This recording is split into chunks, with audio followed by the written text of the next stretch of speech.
राम राम सा दोस्तों। स्वागत है आपका हमारे चैनल पे। आज हम एक नया टॉपिक पढ़ने वाले हैं जो कि करंट अफेयर से रिलेटेड है। अभी 21 दिसंबर 2017 को सीबीआई की विशेष अदालत ने 2G स्कैम के मामले में सभी आरोपियों को बरी कर दिया है। तो आज हम 2G स्कैम के बारे में समझने वाले हैं। 2G स्कैम क्या है, कब हुआ, क्या सच में ये स्कैम था, यानी सच में एक घोटाला था। अगर ये घोटाला था तो सभी आरोपियों को बरी क्यों कर दिया गया, उन्हें सज़ा क्यों नहीं मिली। और तो अगर ये घोटाला नहीं था तो पिछले 10 साल से हम सभी लोगों को मूर्ख क्यों बनाया जा रहा था। इस घोटाले के बारे में कहा गया था कि ये अब तक के सबसे बड़े घोटालों में से एक है।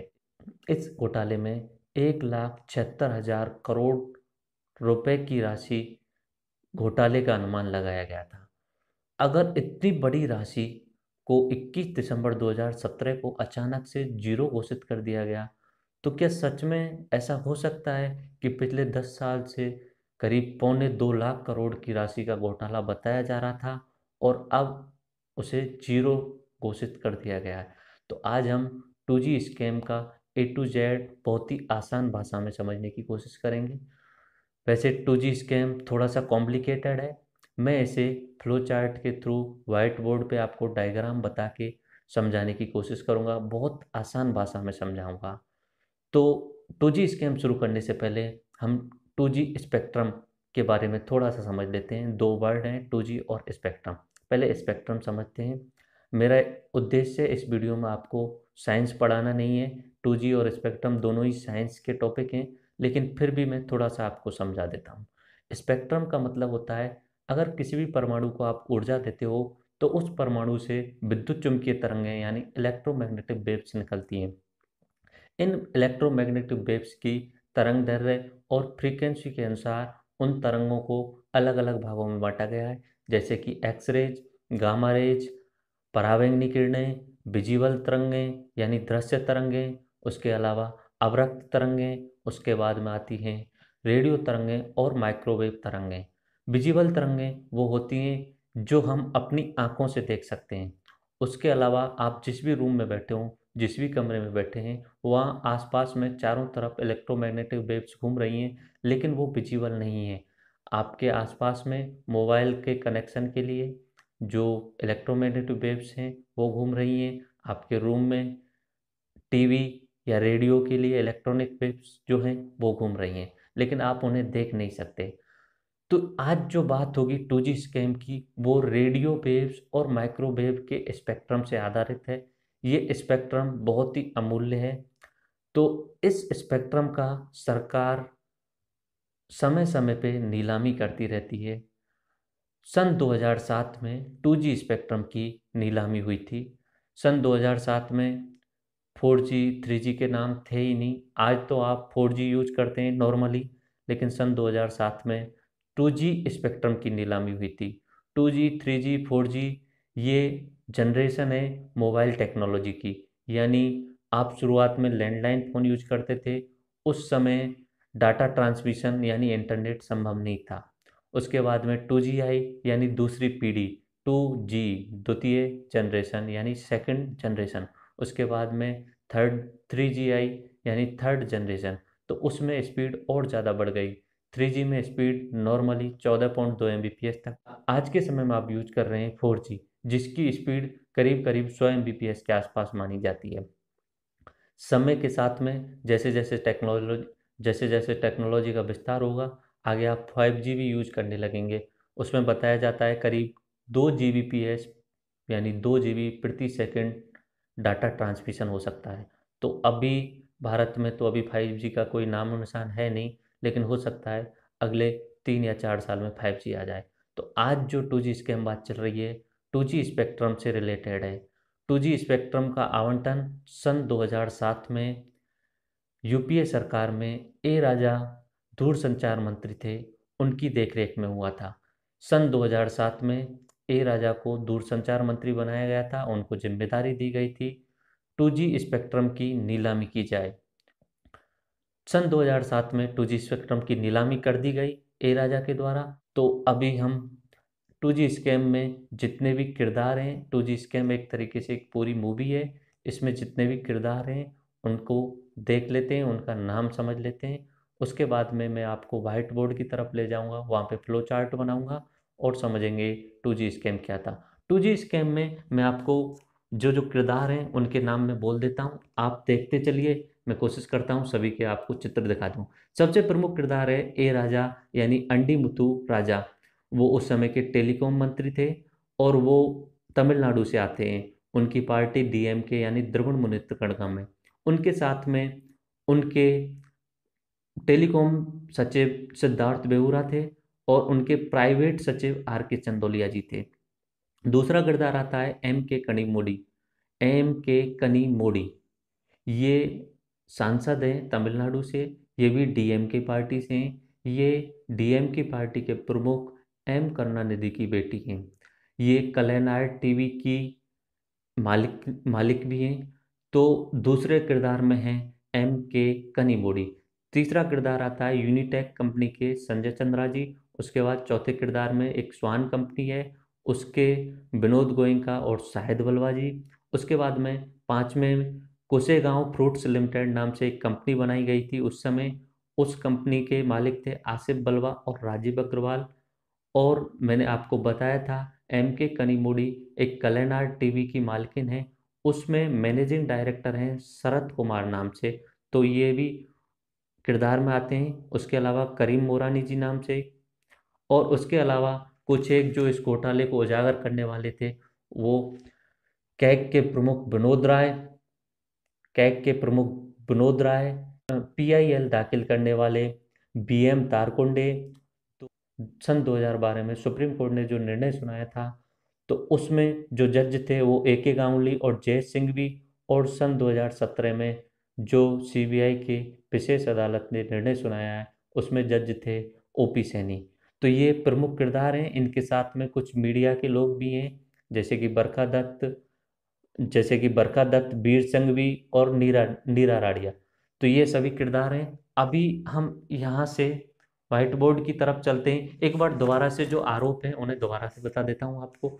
मुख्य आरोप 2G स्कैम में ये लगाए गए हैं कि ए राजा और उनके साथियों ने टेली कंपनियों के साथ में मिलकर षड्यंत्र रचा था और स्पेक्ट्रम को टेलीकॉम कंपनियों के फायदे के हिसाब से सस्ते दामों पर बांटा गया था। दूसरा आरोप है FCFS यानी फर्स्ट कम फर्स्ट सर्व नीति का उल्लंघन किया गया था। पहले आओ पहले पाओ की नीति का पूर्ण रूप से उल्लंघन किया गया था। तीसरा आरोप है ए राजा के समय 2G स्पेक्ट्रम में अयोग्य कंपनियों को स्पेक्ट्रम बांटा गया। चौथा आरोप है इन सभी कार्यों के लिए ए राजा ने घूस ली थी। तो ये चार आरोप मुख्यतः 2G स्कैम में ए राजा एम एम के कनिमोडी पर लगाए गए हैं। अभी हम व्हाइट बोर्ड की तरफ चलते हैं और इन सभी किरदारों को आपस में मिलाने की कोशिश करते हैं कि किस किस तरीके से स्कैम हुआ। बहुत ज़्यादा कॉम्प्लिकेटेड है लेकिन बहुत ही इजी वे में समझाने। तो दोस्तों अभी हम व्हाइट बोर्ड पे आ गए हैं। मैंने यहाँ पे सभी किरदारों के बारे में थोड़ा थोड़ा लिखा हुआ है और एक फ्लो चार्ट बना हुआ है। मैं इन सभी किरदारों को एक दूसरे से कनेक्ट करूँगा और आपको समझाने की कोशिश करूँगा कि घोटाला सच में हुआ था या नहीं हुआ था। तो इसमें सबसे पहले हम शुरुआत करते हैं। मैंने आपको पहले ही बता दिया था, इसमें सबसे जो प्रमुख राजनीतिक रूप से जो आरोपी हैं वो हैं ए राजा और एम के कनिमोडी। अब मैं दोबारा से समझा रहा हूँ सभी किरदारों को। देखो, तमिलनाडु की राजनीति में दो ही पार्टी सबसे ज़्यादा इम्पोर्टेंट हैं, डीएमके और एआईडीएमके। डीएमके पार्टी के प्रमुख हैं एम करुणानिधि। एम करुणानिधि को कलैनार्क के नाम से भी जाना जाता है। एम करुणानिधि ने 3 शादियां की थी। पहली पत्नी पद्मावती, दूसरी दयालु अंबल और तीसरी राजती अंबल। एम करुणानिधि और राजती अंबल की बेटी है, उनका नाम है एम के कनिमोडी, एम के कनिमोजी या एम के कनिमोडी। ये डीएम की पार्टी से उस समय राज्यसभा की सांसद थी। मैंने बताया एम करुणानिधि का दूसरा नाम कलैनार भी है।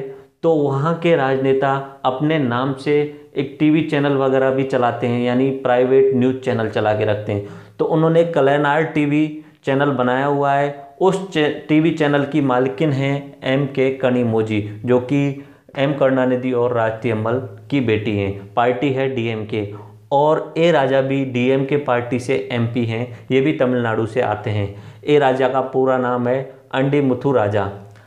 करुणानिधि की बहन जो है उनका नाम है षणमुख सुंदरी। षणमुख सुंदरी मारन फैमिली में शादी हुई है, और उनके जो नाती हैं यानी ग्रैंड सन हैं वो दयानिधि मारन और कलानिधि मारन, ये भी केंद्रीय सरकार में इंपॉर्टेंट रोल निभाते थे यूपीए सरकार के टाइम पे। अब बात करते हैं ए राजा। ए राजा 2007 से 2010 के बीच में दूरसंचार मंत्री रहे थे। इनके साथ में जो मुख्य सहयोगी हैं सिद्धार्थ बेहुरा जो टेलीकॉम सचिव थे उस समय, और ए राजा के निजी सचिव आर के चंदोलिया जी। इस पूरे घोटाले में जो छोटी छोटी मछलियां थीं वो मैंने बताया था कि कुल 22 जोन टेलीकम्युनिकेशन क्षेत्र के हैं, और उनमें करीब करीब 122 लाइसेंस बांटे गए थे।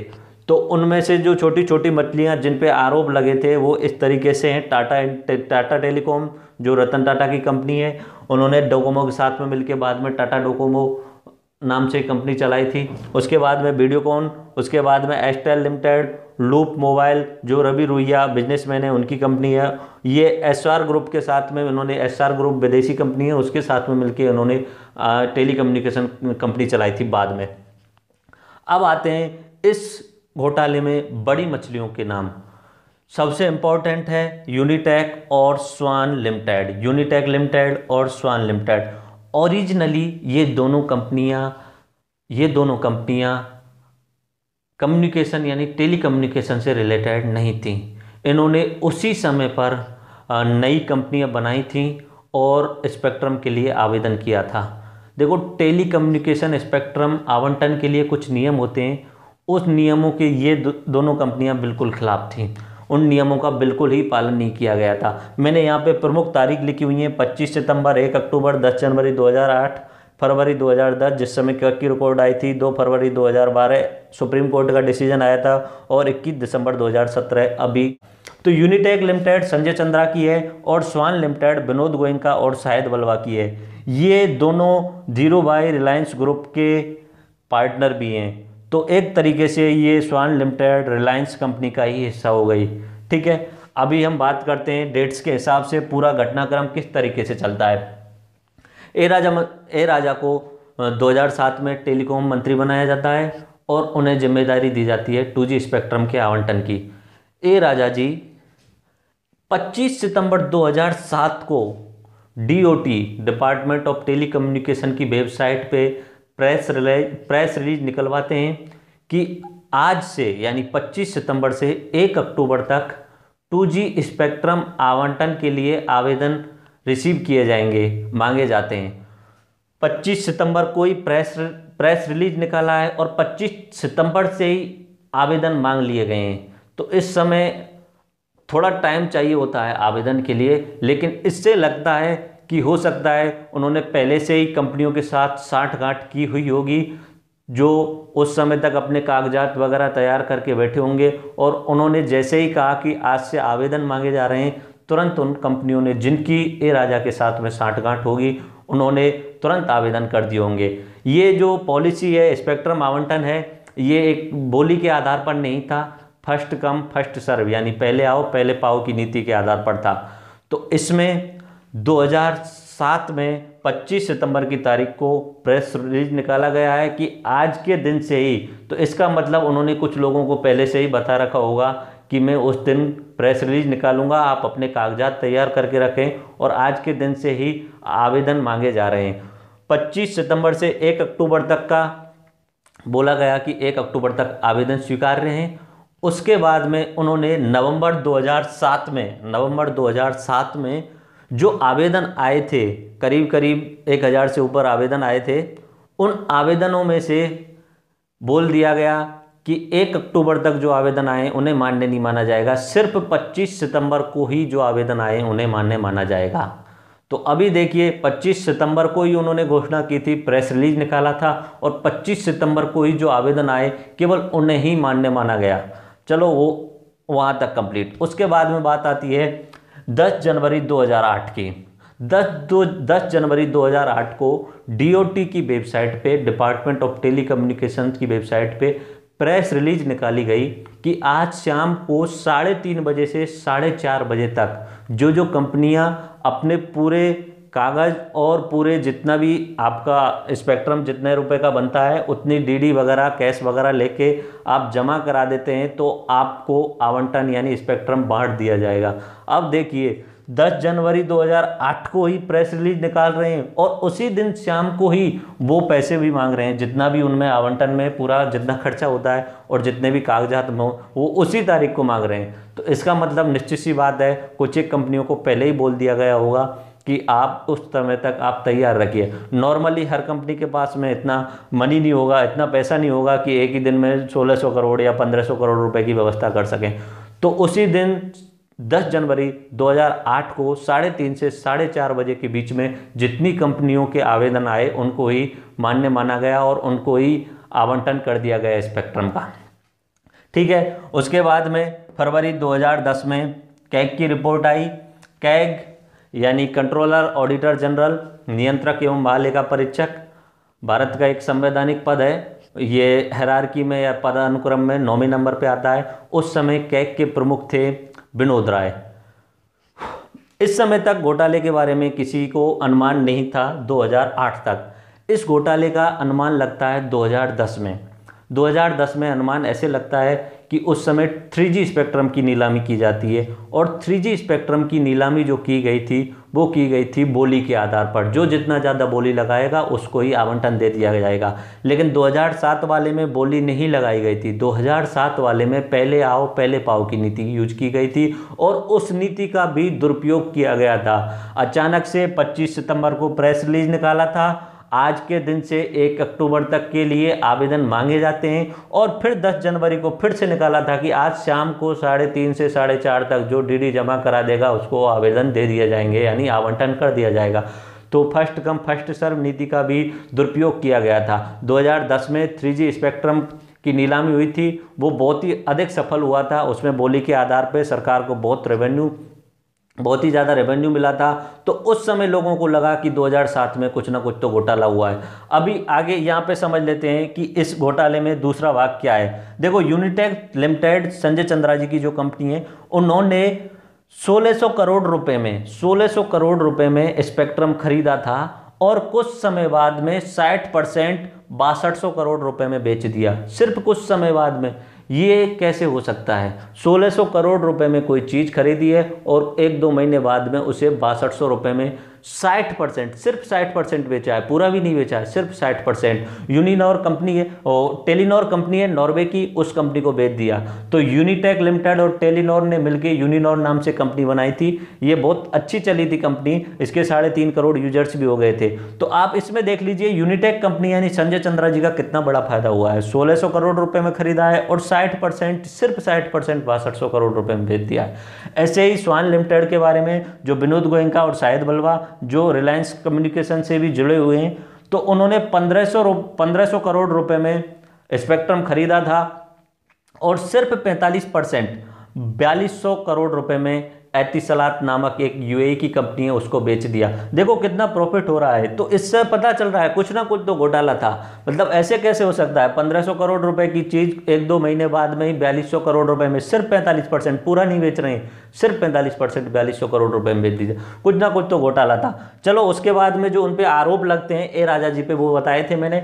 ए राजा ने अपने साथियों के और टेलीकम्युनिकेशन कंपनियों के साथ में मिलकर 2G स्पेक्ट्रम को सस्ते दामों पर बांट दिया था। मैंने आपको बताया था कि कुछ ना कुछ तो गड़बड़ी थी। इनके साथ में मिलके 25 सितंबर को अचानक से प्रेस रिलीज निकाला था। 1 अक्टूबर तक आवेदन मांगे जा रहे हैं। उसके बाद में अक्टूबर 2007 में ही उस आवेदन जो आए थे उनमें सिर्फ 25 सितंबर तक जो आवेदन आए उनको ही मान्य माना गया और 10 जनवरी को अचानक से जो शाम को 3:30 से 4:30 तक डीडी लिया गया उनके लिए लाइसेंस आवंटित किए जाएंगे। ऐसे कहीं होता है क्या?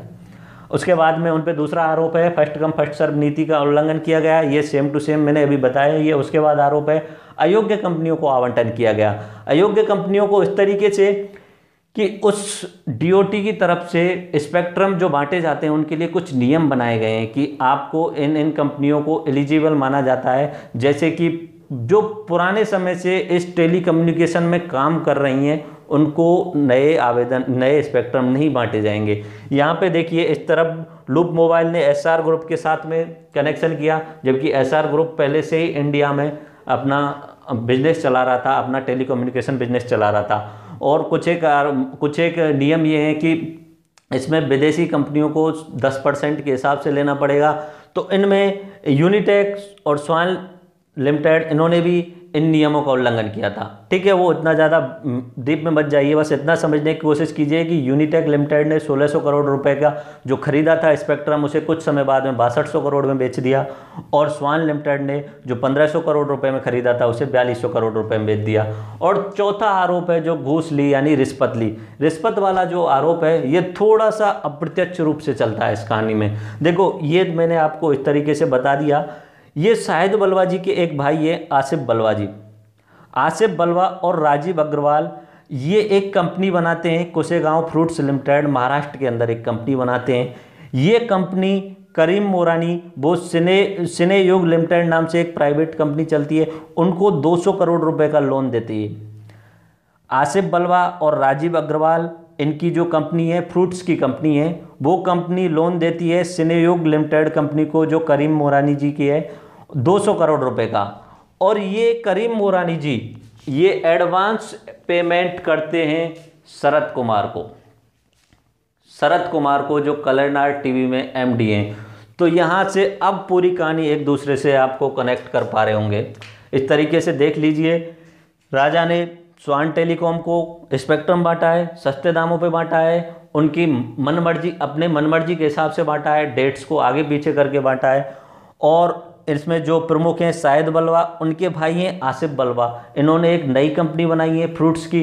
वो एडवांस रुपए देते हैं करीम मोरानी जी को, और करीम मोरानी जी एडवांस पेमेंट करते हैं शरद कुमार को। शरद कुमार कलरनाट टीवी में एमडी हैं, जो कि MK कनीमोजी की चैनल है, कनीमोडी का चैनल है। ठीक है, तो इस तरीके से पूरा गुथा हुआ है। तो इस तरीके से पूरा स्कैम एक दूसरे से गुथा हुआ है। इस तरीके से पूरा स्कैम एक दूसरे से कॉम्प्लेक्स रूप से बंधा हुआ है। उसके बाद में जनता को अनुमान लगने लगा कि हाँ सच में कुछ ना कुछ तो घोटाला हुआ है।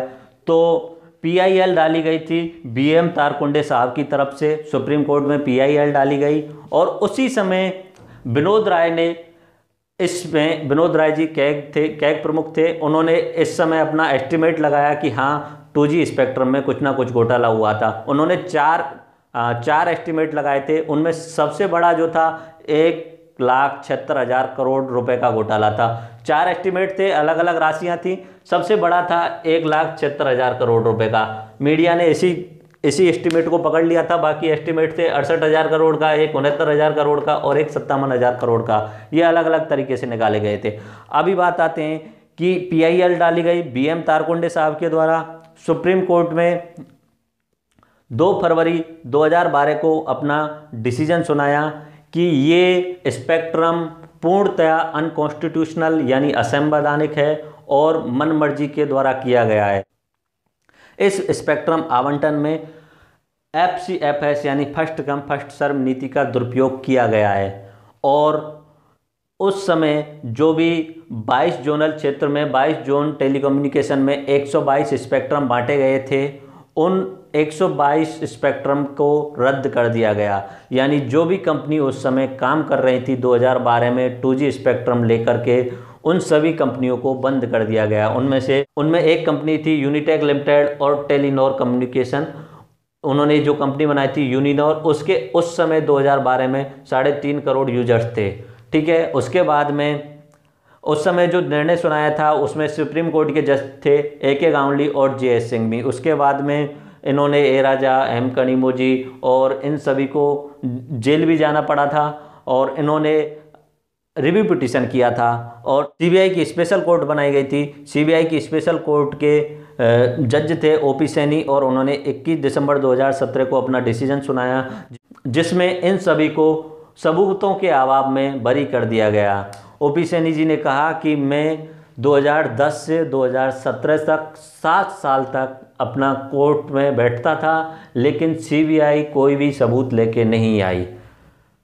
पता नहीं क्या कहानी है। अभी आप देख सकते हैं, पूरा पूरा समझ में आया होगा। कुछ ना कुछ तो घोटाला है। कोई चीज़ अगर व्यक्ति 1600 करोड़ रुपए में खरीद के 6200 करोड़ रुपए में बेच रहा है, इधर देखो 1500 करोड़ रुपए में से 45% 4200 करोड़ रुपए में बेच रहा है। उसके अलावा इनके भाई साहब ने यहाँ पे को लोन दिया है और यहाँ से इन्होंने ट्रांसफ़र किया है इधर इस साइड में। तो कहीं ना कोई कुछ ना कुछ तो घोटाला था। और उस समय इसी ये भी चीज़ें देखो, 25 सितंबर को ही आवेदन मांगे गए हैं, 7 दिन का समय दिया है। अक्टूबर में अपनी मनमर्जी से बोल देते हैं 7 दिन कैंसिल, सिर्फ एक दिन 25 सितंबर को जो आवेदन आए उन्हें ही माना जाएगा। फिर उसके बाद में 10 जनवरी 2008 को बोलते हैं कि आज के दिन 3:30 से 4:30 बजे तक जो डीडी और सारे कागजात लेके आ जाएंगे उन सभी को आवंटन कर दिया जाएगा। तो इस तरीके से पूरा 2G स्कैम है।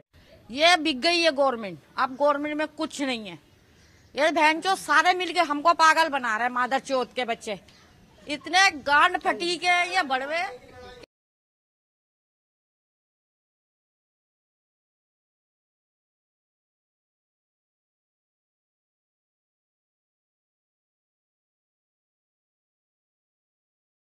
अब इस 2G स्कैम को मैं थोड़ा सा, राजस्थान सरकार द्वारा अभी कुछ दिनों पहले एक अध्यादेश लेके आया गया था, काला कानून जिसे बोला जाता है, उससे रिलेट करने की कोशिश करता हूँ। क्योंकि उस कानून में कहा गया है, CRPC अपराध प्रक्रिया अमेंडमेंट 2017 बिल है, यानी criminal procedure Rajasthan amendment 2017 bill है। इसमें क्रिमिनल CRPC की धारा 153(1) और 190(1) इन दोनों को संशोधित किया गया है। इसके अनुसार अगर किसी भी लोक सेवक के खिलाफ आपको भ्रष्टाचार का या कोई भी मुकदमा दर्ज कराना है, उससे पहले आपको सरकार से अनुमति लेनी होगी।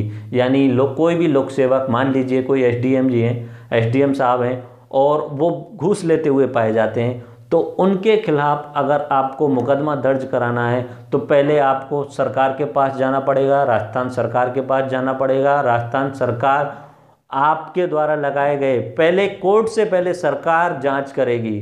देखिए किस तरीके से, कोर्ट से पहले सरकार जांच करेगी, मतलब सरकार का आदमी है, उसका ही सरकार ही जांच करेगी। चलो और दूसरे तरीके से समझते हैं, कोई मंत्री घूस लेते हुए पाए गए हैं, उनके खिलाफ किसी को शिकायत करानी है या पुलिस में रिपोर्ट दर्ज करानी है, FIR दर्ज नहीं करा सकते। उससे पहले आपको उस मंत्री के खिलाफ में सरकार के पास ही जाना पड़ेगा। जिस सरकार का वो मंत्री है उसके खिलाफ ही आपको उस सरकार में जाना पड़ेगा, उनसे निवेदन करना पड़ेगा, हे सरकार आप देखिए इन्होंने हमारे खिलाफ में भ्रष्टाचार किया है, आप इनका जांच करवाइए, उसके बाद हमें बताइए, उसके बाद आप FIR दर्ज कराइए।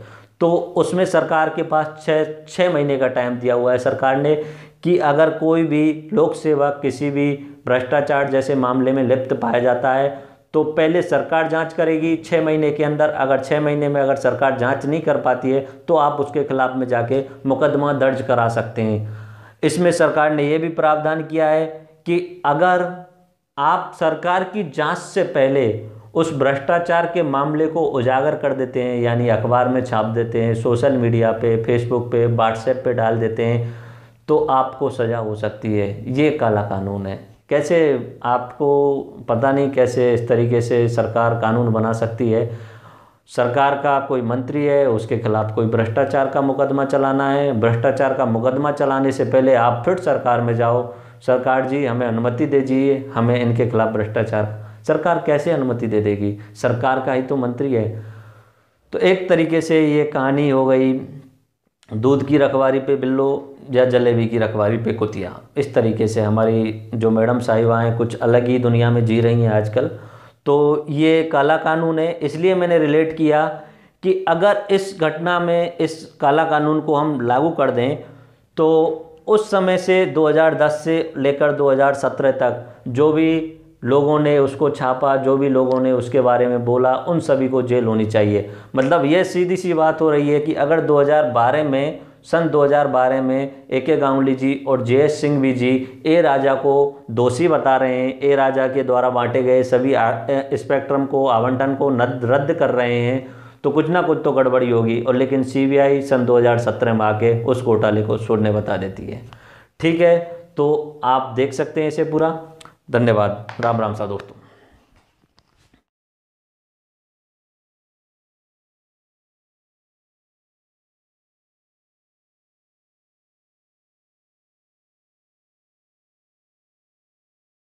ये बिक गई है गवर्नमेंट, अब गवर्नमेंट में कुछ नहीं है। ये बहन जो सारे मिलके हमको पागल बना रहे हैं, मादर चौथ के बच्चे। ठीक है, बड़वे बड़वे गांड सटीक है, बड़वे बड़वे गांड सटीक है, बड़वे बड़वे गांड बड़वे बड़वे बड़वे ये बिक गई है गवर्नमेंट, अब गांड सटीक है, बड़वे बड़वे ये बिक गई है गवर्नमेंट, अब गवर्नमेंट में कुछ नहीं। बड़वे बड़वे ये बिक गई है, बड़वे गांड सटीक है, बड़वे बड़वे गांड बड़वे बड़वे बड़वे गांड सटीक है, बड़वे बड़वे गांड सटीक है, बड़वे बड़वे गांड सटीक है, बड़वे बड़वे गांड बड़वे ये बिक गई है गवर्नमेंट, अब गवर्नमेंट में